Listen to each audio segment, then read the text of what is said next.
In this opening meditation commentary,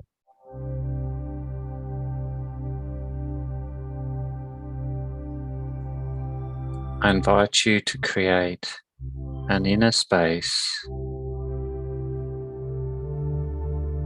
of acceptance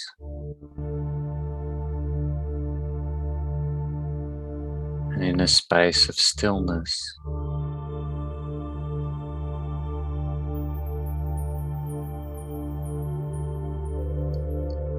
Just allow your awareness to concentrate just behind the eyes.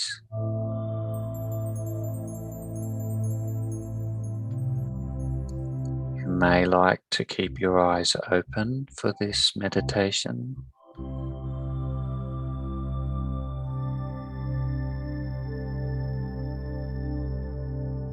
Because meditating with our eyes open helps us to be more aware in our day-to-day living activities.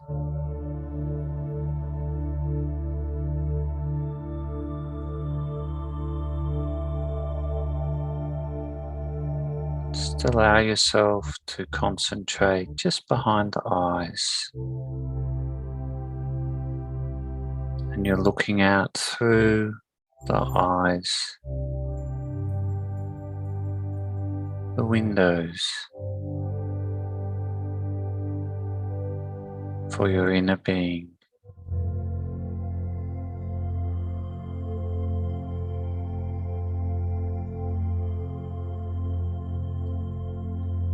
Just allow yourself to be softly aware of your surroundings, the colors, the shapes, the forms.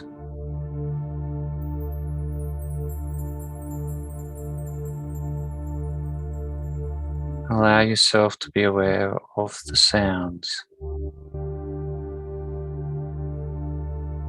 music, outside voices, traffic, the clock ticking.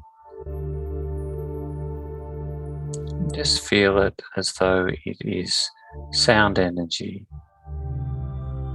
just coming in through the ears. Don't judge it, don't label it, just allow it to be.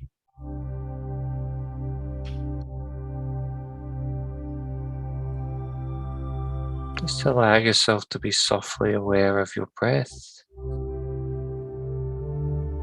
the coolness of the in-breath through your nose, warmth of the out-breath through your mouth.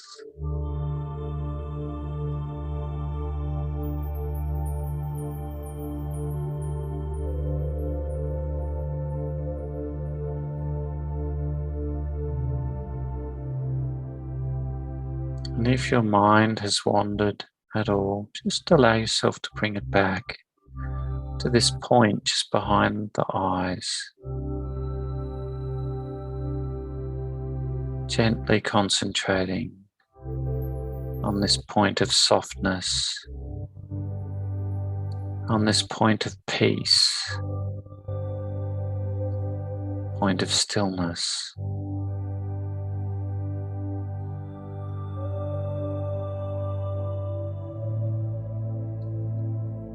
It's in this stillness that we give our intuition a chance, our inner voice, our sixth sense, to be heard.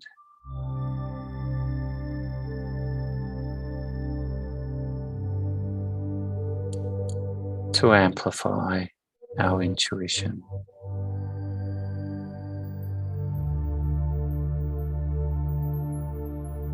Just hold on to this experience that you've had in the last couple of minutes.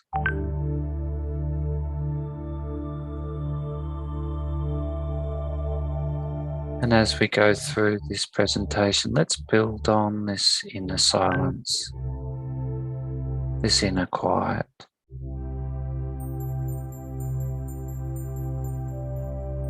Thank you for meditating with me. and a warm welcome to today's session.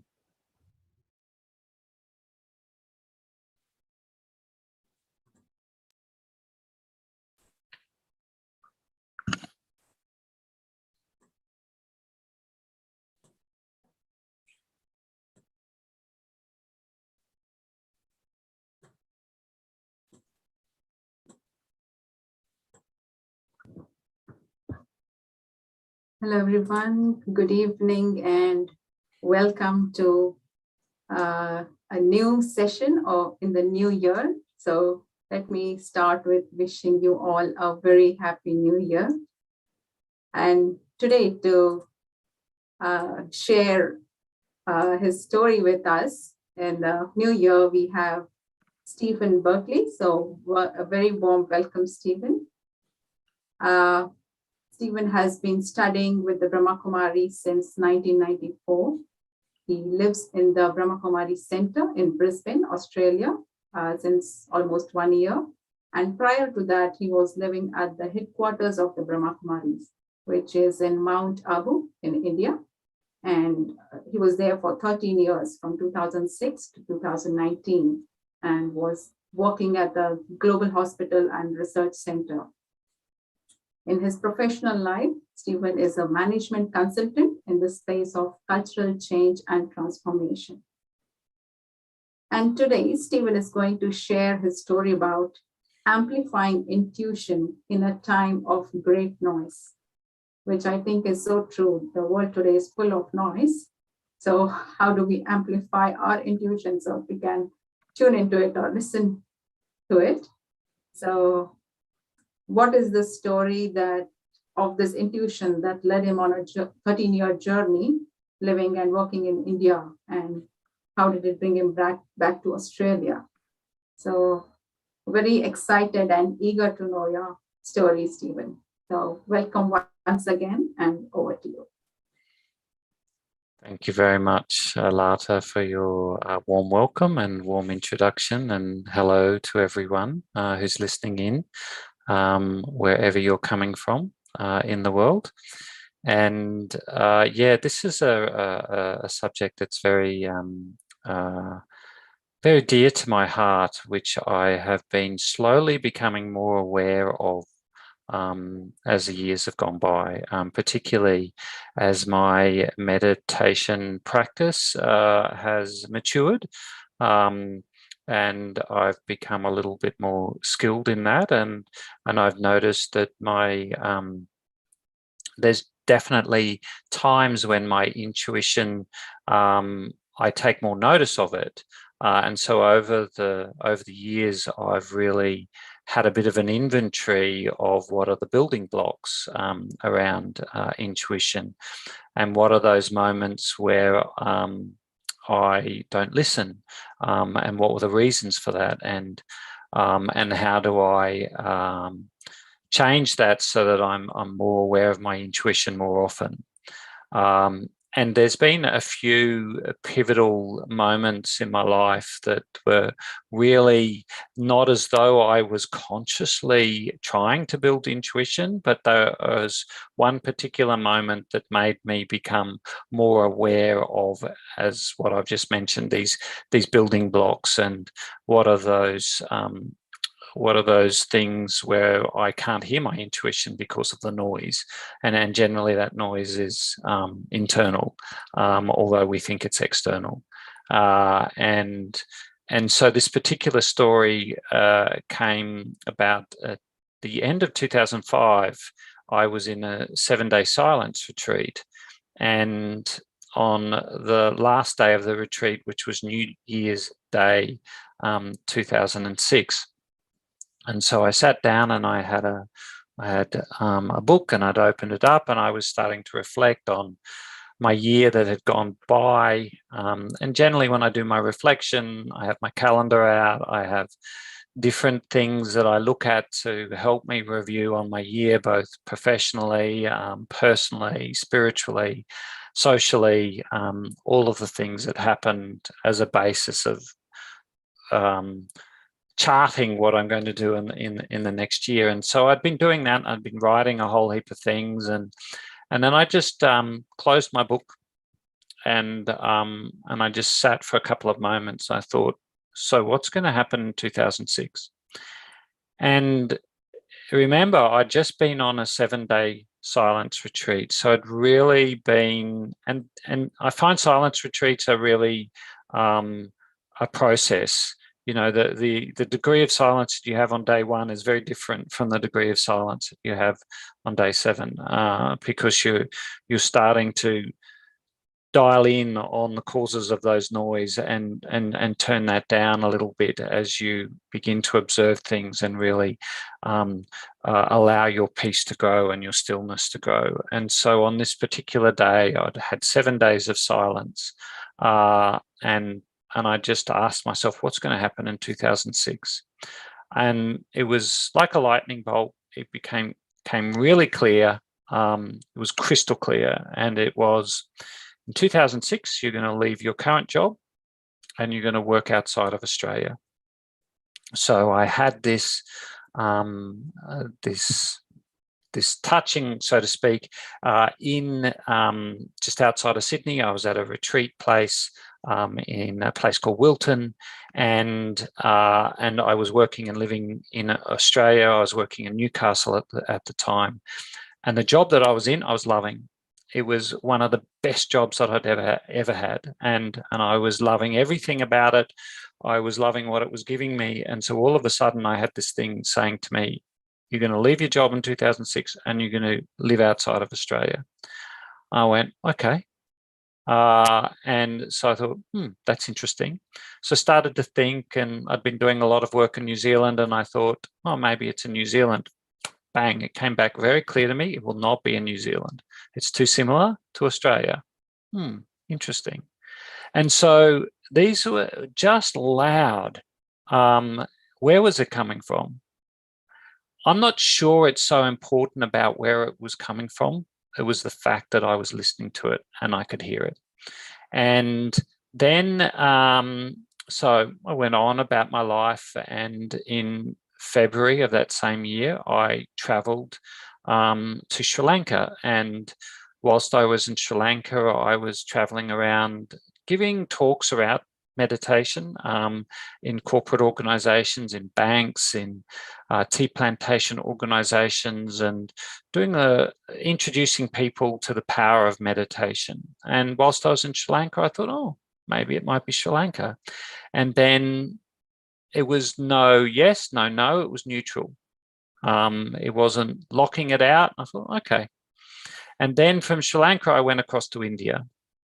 And I visited the headquarters of the Brahma Kumaris World Spiritual University, and they have a hospital there. And I'd been visiting that hospital for about every year for the previous 7 or 8 years. And so I knew people there. And then I was there. One of them asked me, he said, what are you doing in 2006? They knew of my background. I'd worked in healthcare all of my professional life. I'd worked in a whole range of different administrative roles within small, large teaching hospitals in Australia and the UK. And they asked, what's 2006 look like for you? And I said, what do you mean? And they said, in Korea. And I said, what do you mean in terms of Korea? And they said, well, how flexible are you to work somewhere else? And I said, remembered what had come to me in January of 2006, just a couple of months earlier, at how I'd had that sort of touching that I was going to leave my job. I was going to work outside of Australia. And I said, yeah, I'm flexible. But at that stage, I still didn't know that they were going to be asking me if I would come and join them at their hospital. And within a couple of hours, they said, we'd like you to come and work with us for 12 months. And so I was able to say yes, because I'd had this preparation a couple of months earlier that something was going to happen, but I had no idea what it was. I had no inkling that it was going to be in India. And so when I look back on that moment, and that moment of me having that realization didn't come out of the blue. I had a meditation practice of practicing meditation every morning, and practicing meditation every night. I had a practice of being aware in my daily living life, and the meditation practice of this organisation is open eye meditation. The whole purposes of that, you're trying to be more aware whilst you're going about your day-to-day activities. And so there'd been that cultivation of meditation, there'd been that practice of cultivating silence. There had been that reflection process in my life, a constant daily reflection, trying to refine the impact of meditation in terms of my relationships, in terms of my interactions with other people, and becoming more peaceful, less angry. All of those things that one often gets into meditation for in the first place. And that was the reason why I got into meditation, was to be more peaceful, was to improve the quality of my relationships. So, yeah, it didn't come out of the blue. And it was something that I had cultivated, though up until that stage, I hadn't really been consciously cultivating intuition, but that moment enabled me to be more aware that that's what I'd actually done. And so I went to India for a year. I ended up being there for 13 years. And I guess as a bookend to this story, in March of 2019, I'd come back to Australia to visit my family, and I'd taken my mum for a little holiday to a beach place on the Sunshine Coast. And one particular day, it was rainy and stormy, and my mum didn't feel so comfortable in walking on the beach with me, and I was walking on the beach, and it started to rain, and it started to get heavier, and then there was these grey, huge black clouds, and the wind was howling, and lightning started to come, and the rain was extremely heavy. And I thought, it's not so safe on the beach anymore. I need to sort of get some protection. And so I walked up into the sand dunes, and there was this beautiful forest, a seaside forest, what we call a tea tree type of plantation, melaleuca trees in particular.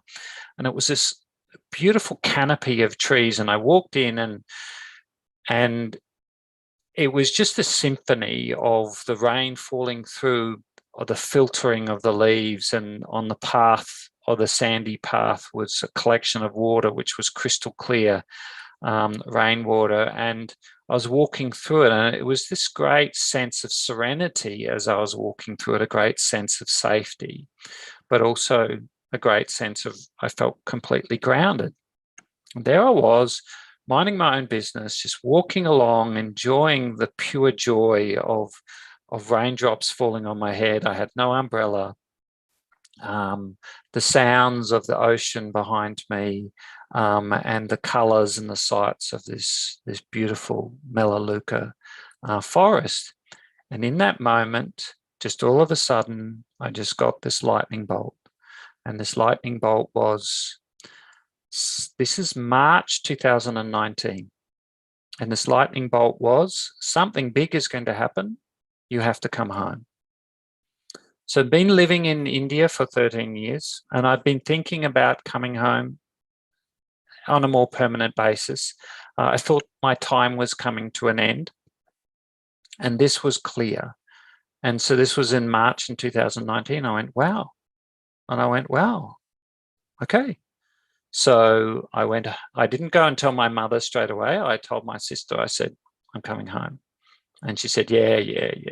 You've been saying that for years. And I said, all the other times I said, I'm thinking of coming home. Now I'm telling you, I am coming home. I left Australia with an empty bag, went back to India. I resigned from my job. I gave them plenty of notice.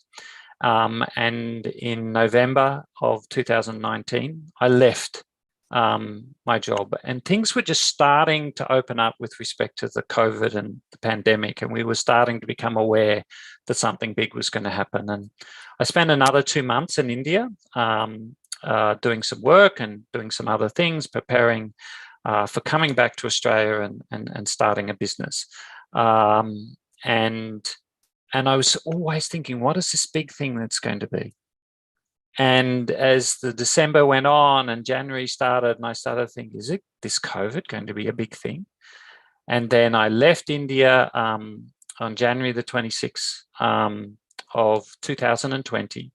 I went to Singapore and Thailand because I had some work to do. I'd got some clients in those countries, and I was traveling. I was thinking, what is this big thing that's happening? And even after I got back to Australia, I still wasn't clear whether it was COVID.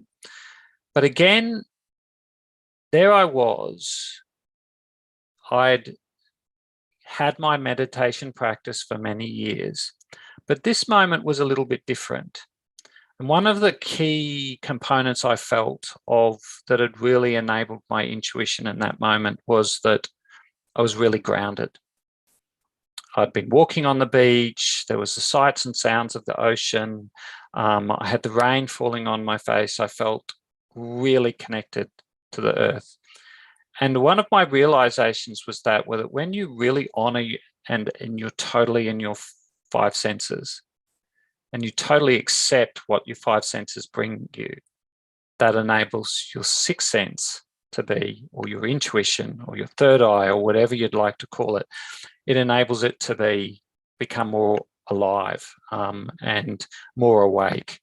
And it was an interesting bookend, was that my experience of going to India started with that moment of being open to my intuition and my leaving. And so that's why I took notice of it.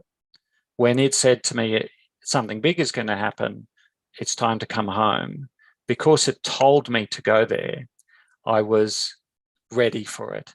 And I paid attention to it. And the minute I got back to India, I resigned and I acted on it. And that's one of the lessons that I've really learned with respect to intuition, is to act on it.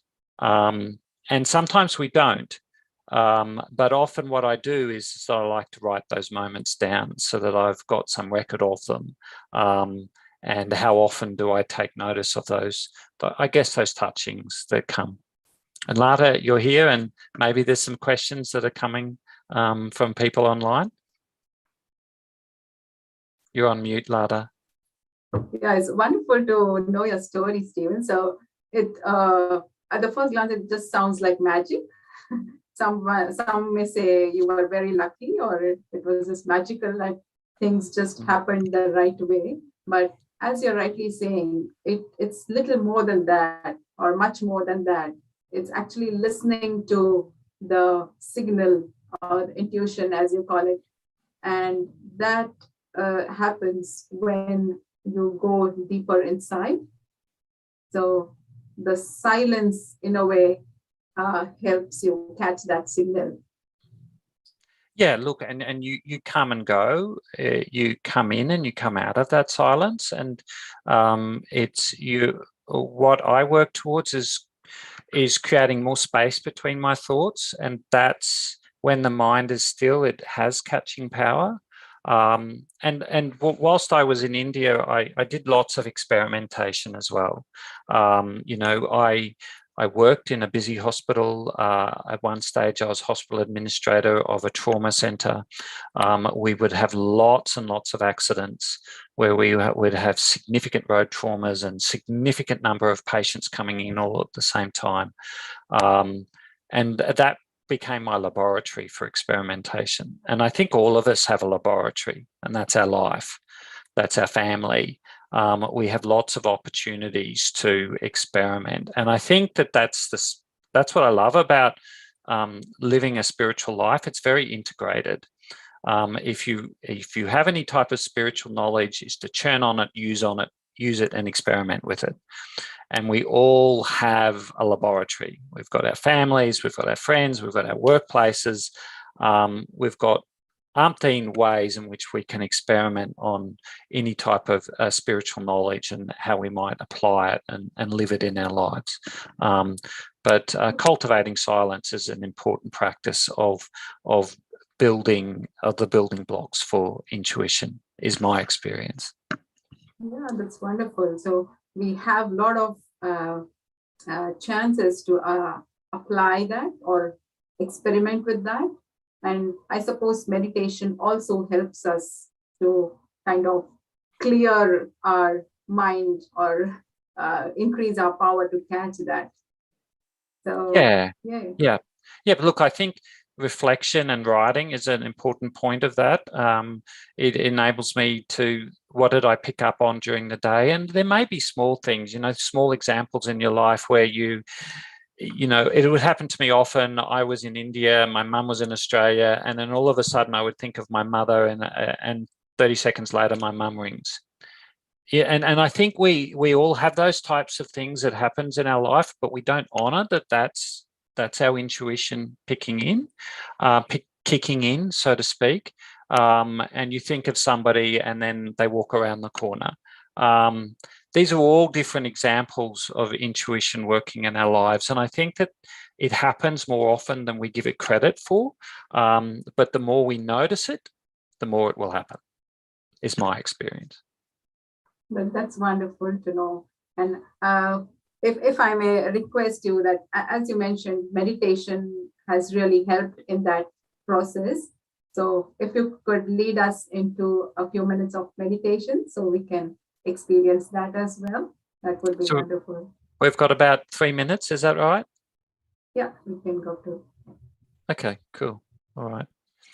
So thank you very much. And as I said in the first meditation, I practice open eye meditation. So I invite you to keep your eyes open, but just be gently aware of yourself as this spiritual being, just in the center of the forehead, just sitting behind the eyes, looking out gently through the windows, the eyes, the windows to the soul. And just be conscious of yourself as this peaceful being. Often we feel far from being peaceful, but peace is our true nature, and it's there for us to experience. And we just have to learn to be the observer of our thoughts and feelings, and not attach to them or associate with them. Just learn to be the observer, so we can tune our mind into our eternal quality of peace, our original quality of peace. So in this next couple of minutes, just invite you to fully tune into that peace that is within you and allow it to grow. Allow it to spread into all your cells, your bones, your tissues, your nervous system.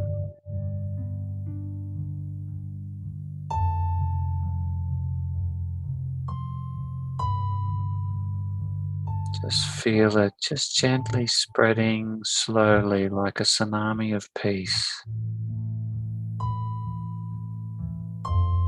out of you and into your room and into the world.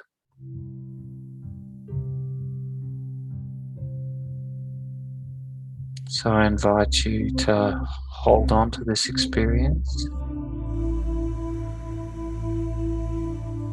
and allow yourself to realize that you can recreate this experience of peace at any time and in any place. It just takes a thought,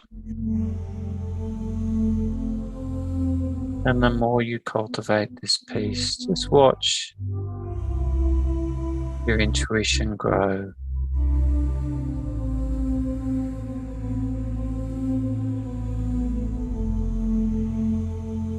moment by moment.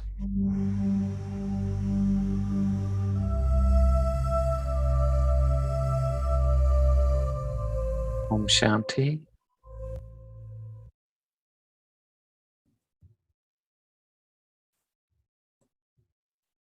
Thank you very much, Stephen, for sharing your story with us today and also leading us into this beautiful experience.